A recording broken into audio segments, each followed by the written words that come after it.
So, I mean, I think everyone knows what happened with the equity markets last year. So we, titled this 2023 and 2024 babies thrown out with the 2022 bathwater. I think the idea here is that there was a lot of dislocation in the equity markets last year, some warranted, and some of the companies that were down significantly that were sort of shams of businesses, and a lot of it unwarranted. And, I think those are always the most exciting times for me and for, all of us at ARS in terms of just kind of picking through the rubble and figuring out what we find to be most interesting. So last year was obviously a year we were all down, but, a really fun year in terms of the opportunities that it provided us for, outperforming and finding interesting businesses over the next 3 years. So, disclaimer slide. And then this is really the crux of it. I think, in fintech, tech, and telecom and clean tech, there was just a lot of disruption. We all know some of the trends, that happened in fintech, especially around later in the year when the FTX, debacle happened. My point is really that there are fintech businesses we're involved with. One of them is sort of a niche fintech in Canada that we think is really, really interesting just because Canada is a very regulated market for fintechs.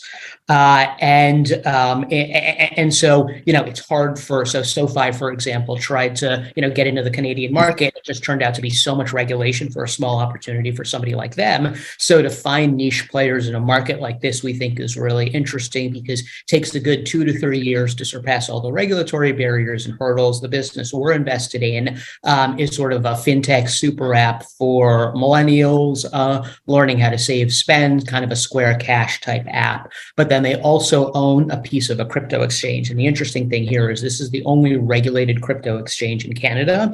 And what's so fascinating is that the regulatory burdens have increased with what happened with FTX. And so while other players that are Canadian crypto exchanges are all looking to get regulated, they haven't been able to because the barriers are higher and their access to liquidity is a lot lower. So those two in tandem mean these guys are sort of the last man standing to some extent, and they sort of have their pick of potential acquisitions in the space. So we think that's super interesting because it's an off-balance sheet asset in what is a sort of a real viable fintech business and kind of the Square Cash. They have a Robinhood type offering for free stock trading. So we think super interesting publicly traded business. Mr. Market's giving us a massive opportunity there. Another is kind of a tech and telecom business in the US. And this is one that, I've talked about it with this group before, but they're basically building sort of the next wireless network in the US. They're doing it in a very interesting way in that it's all sort of virtualized in the data center, which reduces costs pretty substantially, allows them to keep iterating the hardware with better software without having to sort of go to the towers and exchange that.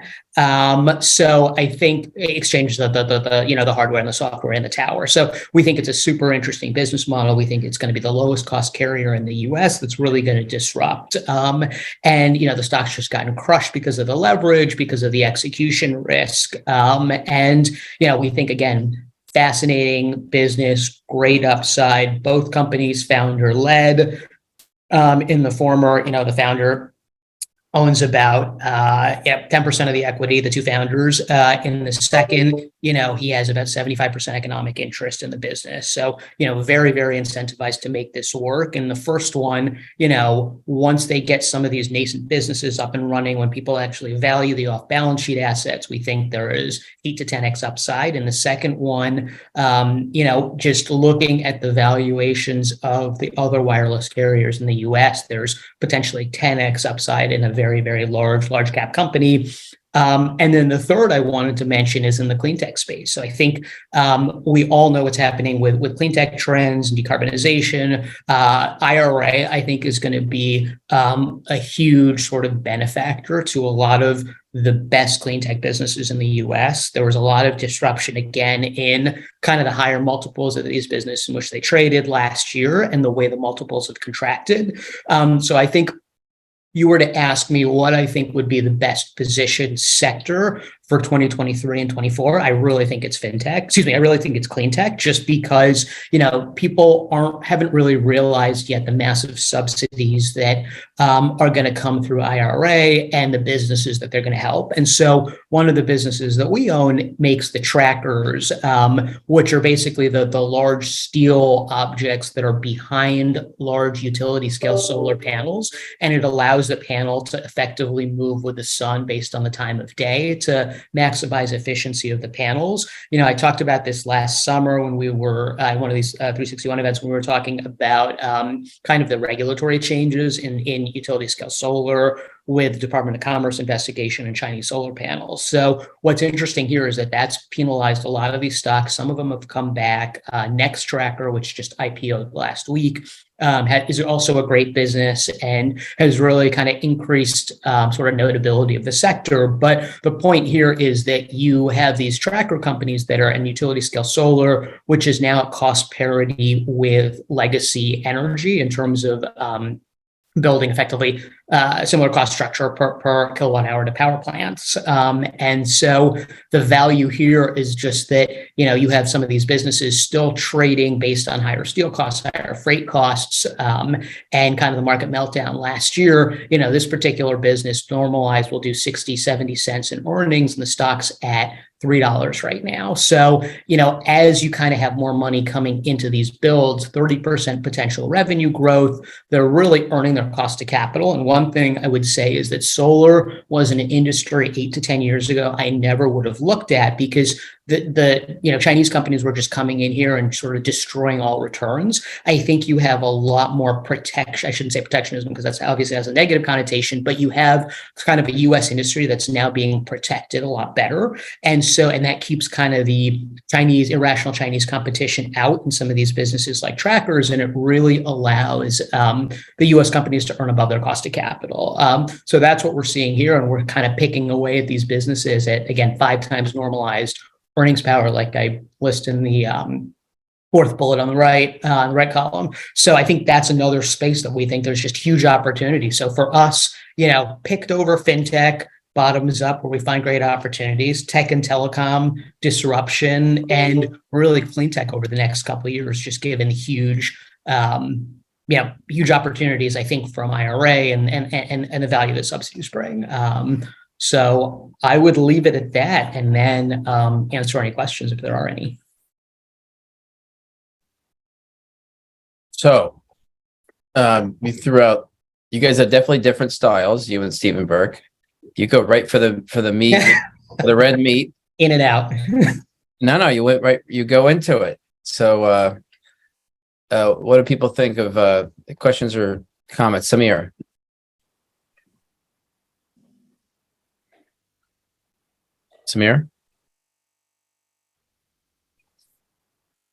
You are muted. Anyone else with a question or comment? Mark, it's Pete Thurlow. Going back to some presentations in Naples about clean tech area, I agree with the comments. I think with the subsidies and the need for that technology, basically, whether it's cleaning up the ocean with the plastic or just all the landfill sites and so on, new technology coming out, decarbonization, other things, I think it's ripe for some amazing opportunities. So clean tech, I agree, is going to be a very promising area for the future. What about that floating mass of plastic in the ocean that I've heard different ways of turning it into energy, but then you have to then transport it. Has anyone got, I'd love to do a deep dive on that. Yeah, I can talk about that a little bit if you want. Right. So about, it's been a while, all right, but we actually own one of the largest pyrolysis plants in Bangladesh. It was a $1.2 million project, failed miserably because of the transport cost. Okay, it's just, if you can, then I met this guy by the name of Aditya Sharma. He was for a German company called Boson. And they had this really innovative idea. They thought that, the way recycling plants are built right now, it's all massive, right? But they wanted community-based recycling plants. so that, it was like, they called it a 1 mile radius. If you can take the trash and, collect the trash in a 1 mile area and recycle it, it's just easier. And to Nitin, yeah, definitely, he's on the right track. All right. I'm involved, the background arm, I should say. I'm involved in, ecotech as well. And things are moving up here in Bangladesh as well. Yeah. Thank you. Sure. I think what's so interesting about it, it kind of reminds me of like data growth 15 years ago, is you had something like satellite where people were like, 20 years ago thinking it's going to, generate a lot of earnings growth and revenue from all of the data, and then it could just never earn its cost of capital. So I think the fascinating thing about this industry is there's a lot of hype, but then if you sift through that hype, you can actually find the stuff that's actually generating real earnings. And I think at least for the public markets, and even private, right, things are changing, right, with higher interest rates, and you have to find those businesses that are actually, earning above their cost of capital. And that's the cool thing here, is you can sift through the crap and, find some of them. Mm-hmm. On the protectionism side and the clean energy, is there any political risk you see depending on, who's president next time, or is this more of a sustainable trend now that we're, with everything going on in the world? I'm very bullish on, portable solar, like this idea of these new e-bikes, you can plug a solar panel into them and just, ride around, and both transportation and charge your laptop with it. It's like really starting to become a convenience thing. But, there's definitely an aspect, like you're buying a Tesla, that credit makes a big difference for people. Is that something we are committed to longer term now? It's so funny because you read my mind as I was saying, subsidies are here. I was thinking, oh, what if the administration changes? So I think you're totally right. I think there's definitely risk from that perspective. I would hope that there's kind of enough political will to mitigate that risk. But I'm sure other people on the call can speak to that more sort of expertly than I can. But I think I agree with you too, in terms of the interesting new battery tech too, that's going into something like the, e-bikes to offset the issues. Like my building is a co-op in the city, and, we banned all e-bikes after there was that fire down the street actually. And so I think new battery technology kind of speaks to that too. There's a company, we're not invested in it, and I'm not, advocating buying it, but it's a public company called Enovix, ENVX is the ticker. I can't get there yet because it's still a little bit too much of a science project for me, but they're doing some cool stuff in basically lithium silicon batteries, and they say it's better battery life, safer. So I think that again is one of the spaces where great management team, great new CEO, I think, great chairman, and if they have any luck with something like that, I think the stock's probably a 10 bagger, but agreed. I think there's hopefully that political risk is mitigated, and on kind of the e-bikes and the Teslas, there's a lot of cool technology kind of going into battery life too. Yeah, there's these batteries called Life PO4 batteries, and I have some of these battery packs, and basically, I have an RV as well, so I have these 300 watts of solar panels, but it's portable and it's waterproof, and the unit can output enough. It takes maximum, it's going to take in 300 watts, but what's interesting is you can let it charge all day, but the output is 1500 watts, so you can literally operate a barbecue and cook. There's so much power coming out. It can run multiple laptops, computers, lights, barbecue, like this. It's just unbelievable, like the convenience. Sanjay, you're gonna have the stage in a few minutes.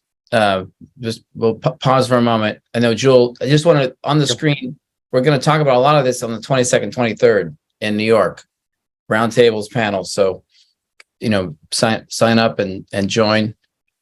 Joel.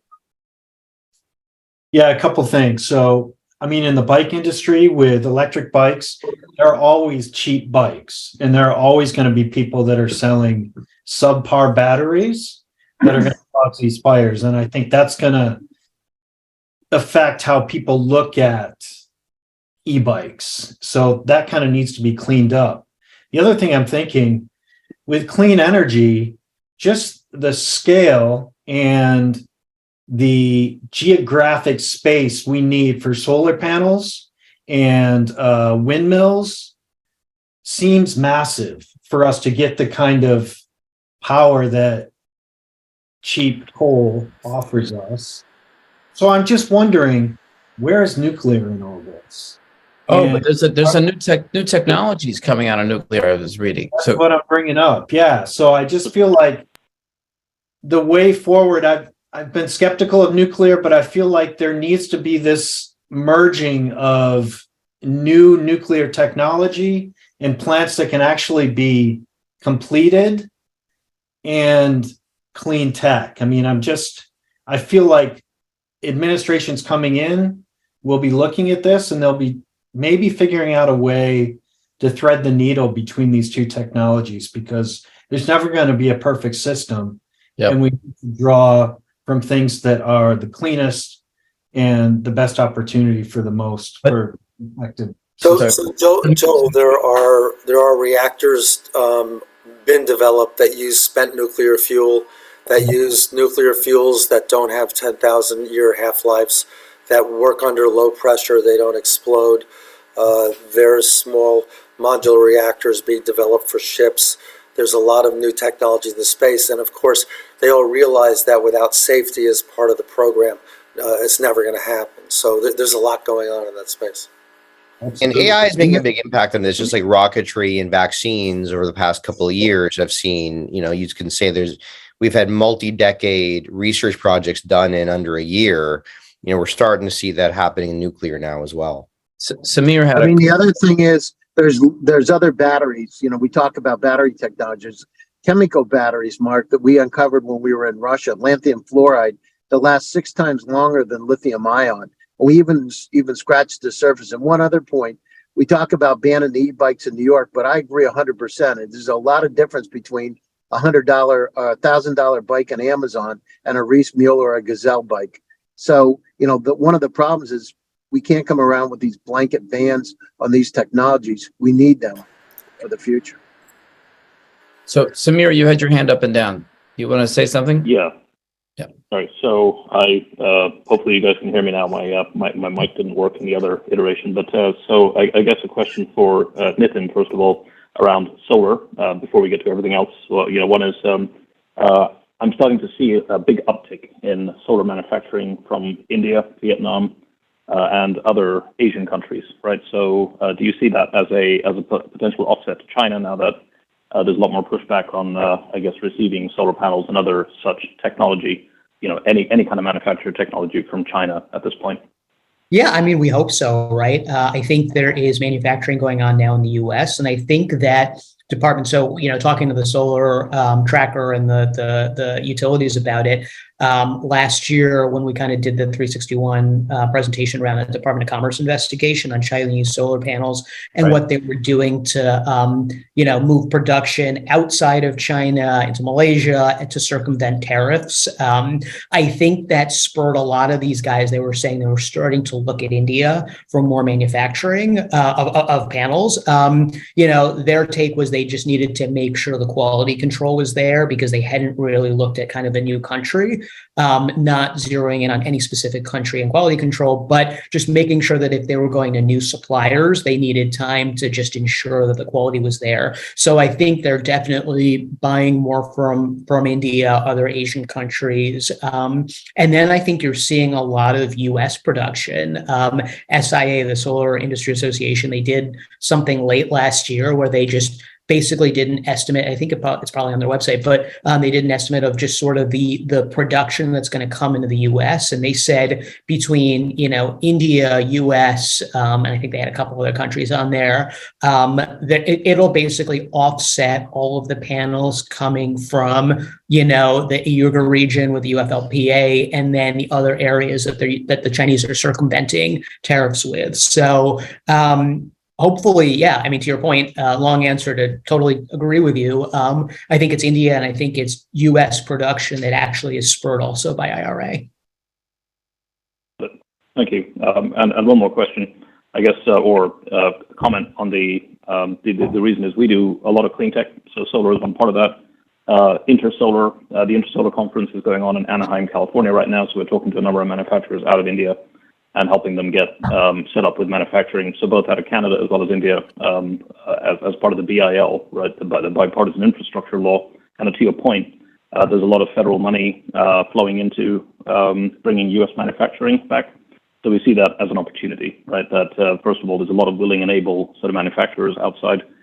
So we've done a lot of diligence into some of these manufacturers in India, in Gujarat, for instance, who are who have long track records and have done that quality control, and we're looking to bring them here. So that's sort of one aspect. The other topic was on the plastic.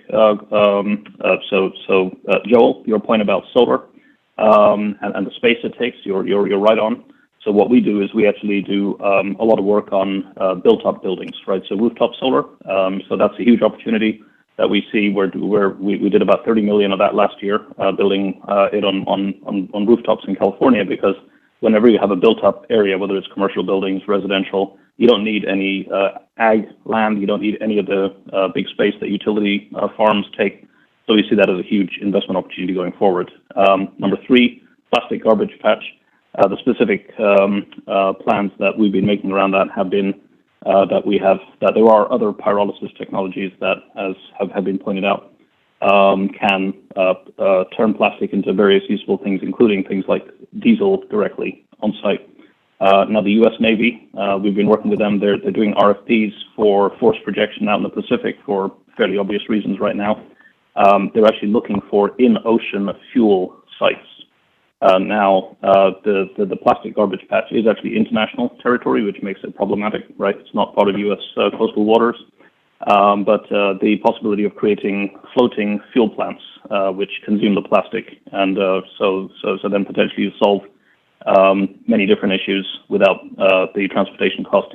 Anyone who wants to chat further, just drop me a note in the chat. This is on the plastic side. This is Pete Thurlow. If anybody wants to check out a startup doing amazing things out of Germany, it's called Cold Harbor Tiles, and they have some proprietary technology where they're converting the plastic waste into usable building materials, namely tiles. All sorts of tiles for the house. They got funding. They're Bring them to our Impact Conference or to London, or let's. Okay. So, Sorry, what's your name? Emily's iPhone. If you could text me their name. Keith Thurlow, to put it in the chat. Keith, are you looking for you were funding a plastics alternatives manufacturing technology? Yes, that's correct. Thanks for surfacing that. One of our GPO fund has been evaluating a plastics alternative company based out of California that is using microorganisms to consume carbon dioxide and natural ingredients to produce a bioplastic. It's what's interesting about it is that it's a carbon negative product, meaning that it consumes more carbon than it utilizes, and it's consequently great for the supply chain, and it has a incredible sustainability impact. But more importantly, it's biodegradable, ocean degradable. It's better than some of the other alternatives because it's heat resistance, and we're helping to raise some capital to move them into a commercial scale facility. So anyone's interested in that area, please definitely reach out. By California, are we saying Silicon Valley or? No, it's actually their R&D facilities are out of Huntington, California. They're in the midst of doing a $220 million CapEx project in Ohio to put in a large scale production facility that'll bring revenues up to a couple $100 million. So we'll circle back because we know we love Ohio.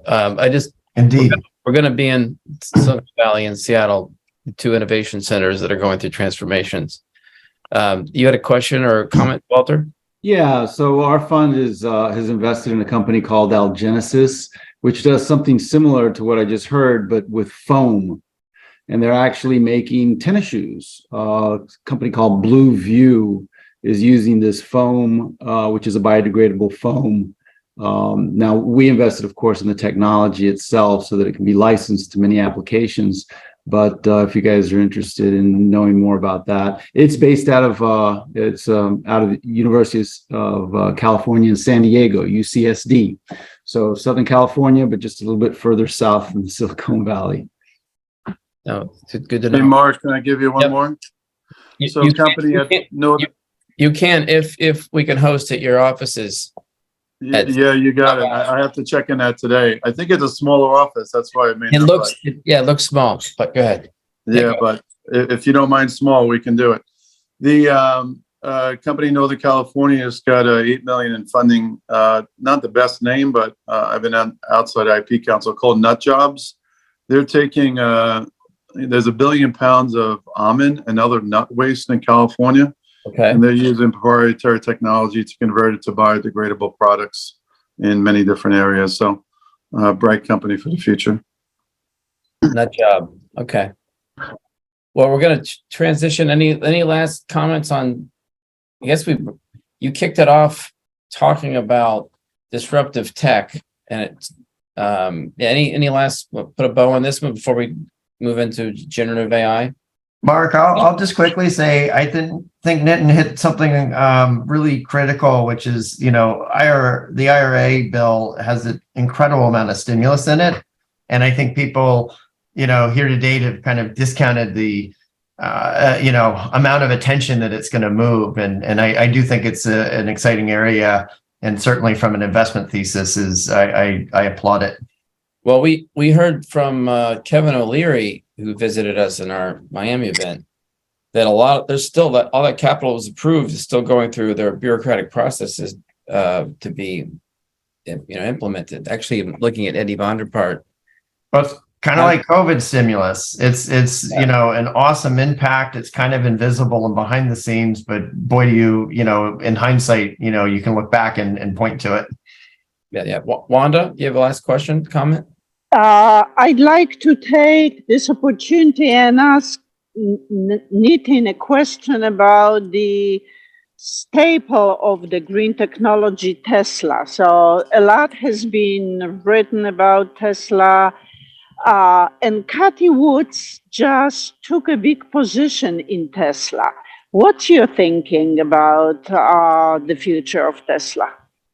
I am not the expert, but I would say that I literally yesterday re-upped a lease for a Model Y, and I think it's just honestly an incredible car. I think they've built a great business. It's just amazing to me that nobody's really cracked the range per kilowatt hour of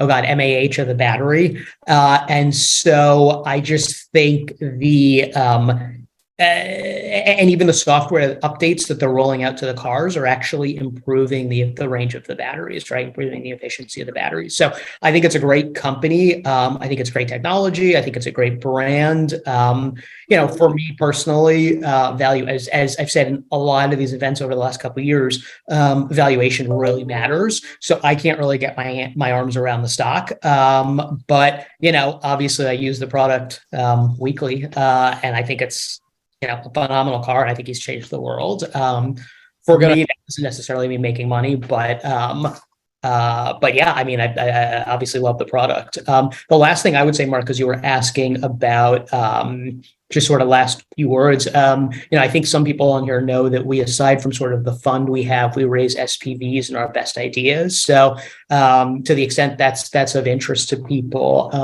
and laying out these 3 are ones where we're sort of testing the waters or kind of investigating, thinking about new SPVs, just to close the loop there. Well, again.